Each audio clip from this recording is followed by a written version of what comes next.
বন্ধুরা, আজকে আবারও একটি নতুন পাঞ্জাবির কাজ নিয়ে চলে এসেছি। এটা পিস্তা গ্রিন কালারের পাঞ্জাবি, তার উপর হোয়াইট ফেব্রিক কালারের ডিজাইন করেছি।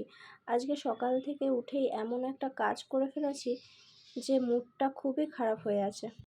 অনেকদিন হলো একটা পাঞ্জাবি ডিজাইন করছিলাম, তো কিছুটা বাকি ছিল, সেটা আমি আগের দিন রাতে কমপ্লিট করে মেলে দিই ঘরে পাখার নিচে।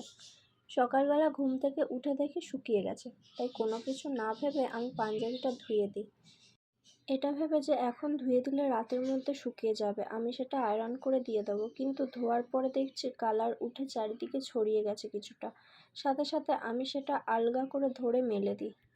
অনেক জায়গায় লেগে যায়, তো সেটা আমি কাপড় দিয়ে ভালো করে মুছে পরিষ্কার করি। তারপর পাঞ্জাবিটা কিছুটা জল ঝরে যাওয়ার পর আমি কালার আর তুলি দিয়ে সেই জায়গাগুলো আবারও ঠিক করি। যদিও বা বেশি ডিজাইন নষ্ট হয়নি, তাই নয়তো কী হতো আমি জানি না। যাই হোক, তারপর পাঞ্জাবিটা ভালো করে রোদে শুকিয়ে নিই। এখন সবটা ঠিকঠাক আছে, কিন্তু মনটা খারাপ হওয়ার কারণ হচ্ছে এই পাঞ্জাবিটাতে কাজ করার পর দেখতে এত সুন্দর লাগছিল। পার্সোনালি আমার নিজের খুব ভালো লাগছিল। আর এই এত পছন্দের পাঞ্জাবিটাই এরকম হলো, তাও আবার আমার নিজের হাতেই।